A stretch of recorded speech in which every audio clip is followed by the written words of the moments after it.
Pour cette recette, vous aurez besoin de 3 doses de safran, 2 cubes de volaille dégraissée, du poivre. J'ai tout mélangé avec 200 ml d'eau dans mon pichet Microcook 1 litre que je mettrai à chauffer 2 minutes au micro-ondes à 750 watts. Vous allez également avoir besoin, si vous voulez, de 500 g de cocktails de fruits de mer surgelés. Moi, je les ai mis à décongeler. Si vous n'aimez pas les cocktails de fruits de mer, pas de souci. Vous pouvez tout simplement mettre des langoustines, des crevettes décortiquées et des moules pour les remplacer. 4 cuisses de poulet que j'ai découpées avec mes ciseaux à volaille. 2 poivrons. Un vert, un jaune, un rouge, comme vous voulez. Vous pouvez également utiliser des poivrons surgelés. En quantité, il vous faudra à peu près 250 g de poivrons. Tout dépend de la saison. Un chorizo entier doux. 300 ml ou 300 g de riz. Il faut savoir que nos cuillères mesurent 100 ml, 1 litre égale 1 kg. Donc, on a à peu près 100 g par cuillère bien remplie. Des petits pois. Moi, j'ai utilisé de l'échalote. On vous dit d'utiliser 2 oignons et 2 gousses d'ail. J'ai pris, moi, 6 échalotes que j'ai déjà coupées. Je vous ai gardé la dernière pour une astuce que nous allons voir tout à l'heure. Une boîte de pulpe de tomates. Autrement, vous pouvez utiliser 4 tomates fraîches. Tout dépend également de la saison. Et c'est parti. Astuce. Vous en avez marre de pleurer en épluchant vos oignons. Non, pas besoin d'un masque Décathlon, de lunettes de plongée. Vous pouvez juste utiliser cette technique. Alors, j'espère que vous ne serez pas choqués, mais pour ne pas oublier, voici un mémo. Vous coupez toujours de la queue vers les poils. C'est-à-dire que vous prenez le haut de votre échalote, que vous l'épluchez et que vous coupez les racines en dernier. Comme ça, succès garanti, fini les larmes quand on cuisine.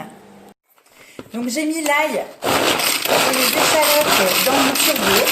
Pour celles qui ne connaissent pas, en fait, c'est un des bestes de la gamme de chez Tupperware. Il va mixer, hacher, émulsionner en un rien de temps. Vous voyez ? C'est fait. Vous avez également la petite taille qui s'appelle le TurboTup.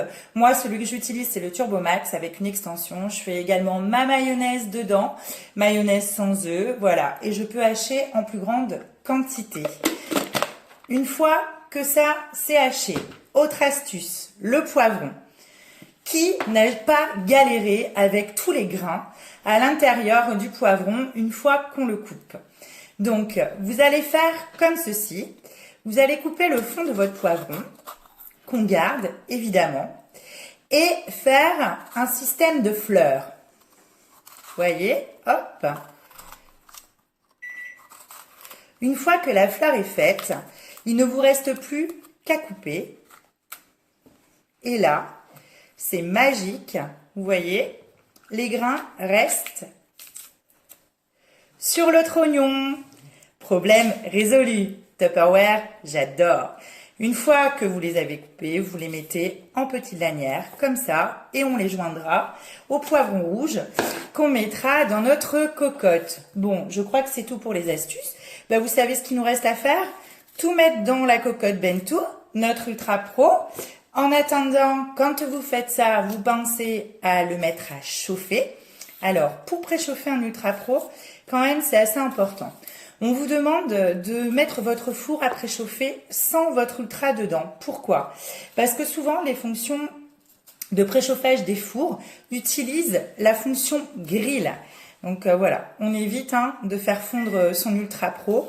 Il n'y a que pour 2 recettes où je vous dirais que c'est bien de mettre votre cocotte à chauffer avant de la remplir. Alors pas pendant le préchauffage, mais une fois que le préchauffage est terminé, vous mettez votre cocotte dedans pour qu'elle soit bien chaude. C'est pourquoi? Pour le roast beef.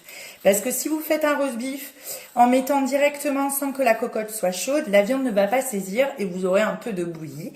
Et pour le phare breton, puisque moi dans ma 3,3 litres, évidemment que je fais mon phare breton, on va faire fondre son beurre et faire chauffer sa cocotte pour avoir un résultat digne du phare de mémé.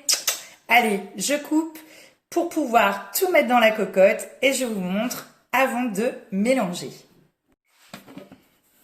Voilà, mon bouillon est prêt. Ouh, ça fume. Maintenant, je vais prendre ma cocotte et je vais tout verser dedans. Alors, j'espère que vous voyez bien. Donc, je mets mes oignons. Enfin, mon échalote, parce que nous, on est dans le Finistère. Hein, donc, forcément, on va utiliser beaucoup plus l'échalote que l'oignon que j'ai mixé donc avec mon ail. Hop. J'en profite pour vous montrer comment on nettoie le couvercle. Ben ouais, c'est important. Vous avez là une petite languette. Hop. On détache comme ça. Cette partie-là passe au lave-vaisselle sans problème. Par contre, celle-là, quand il y a une ficelle à l'intérieur, normalement, non. Si par hasard elle tombe dans l'eau, c'est pas très grave. Vous voyez, cette partie-là, vous mettez à l'intérieur de votre turbo et vous laissez votre ficelle sécher à l'extérieur. Alors évidemment, quand on veut faire vite, ça ne marche pas. Voilà, vous voyez, c'est top. La partie-là, on la nettoie avec une éponge. Bon, eh bien, je vais mettre mon cocktail de fruits de mer que j'avais préalablement évidé, mes poivrons, mes tomates, hop, mon riz que j'avais pesé, mes petits pois, mon chorizo, et je vais pas oublier mon poulet. Alors, moi j'aime bien le mettre dessus, parce que comme ça, il est aussi bien doré. Mon bouillon. Je vais vous montrer. Je mélange.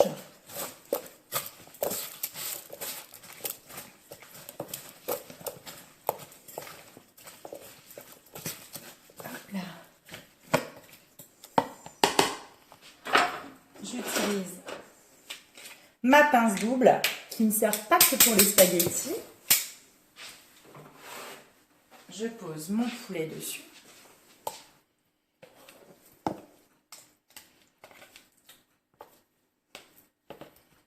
Vous voyez, c'est pas très compliqué. Hein. Voilà. Hop. Et là, le résultat. Vous voyez ? Alors, on va faire deux parties pour que vous voyez après. On va mettre le poulet dessous. Comme ça, vous verrez le rendu quand on le met dessous ou alors quand on le laisse à l'extérieur pour qu'il soit bien doré. Je veux que vous voyez la quantité quand même. C'est pas mal du tout. J'ai plus qu'à mettre mon couvercle dessus.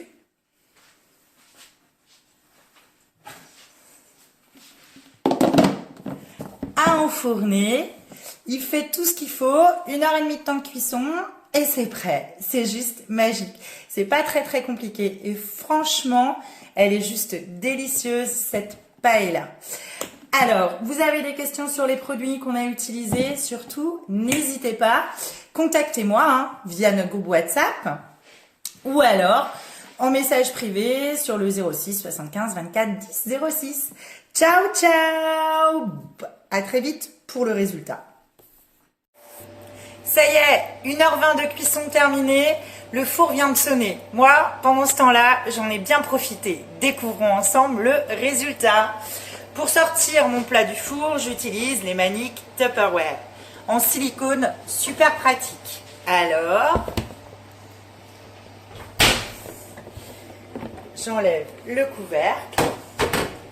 Et là, ça sent bon, vous voyez, c'est parfait. Pour ceux qui connaissent la paella au paellero, je vous jure que vous serez ravis. Alors, j'aurais pu vous faire une blanquette, un bourguignon, des lasagnes, du risotto, enfin bref. En tout cas, si vous voulez apprendre à faire ces recettes, vous savez comment ça marche, non? Si vous avez des doutes, contactez-moi sur le WhatsApp, en MP, par SMS. Ravi en tout cas d'avoir partagé ce moment cuisine avec vous. Belle journée à tous. Nous, on va se régaler.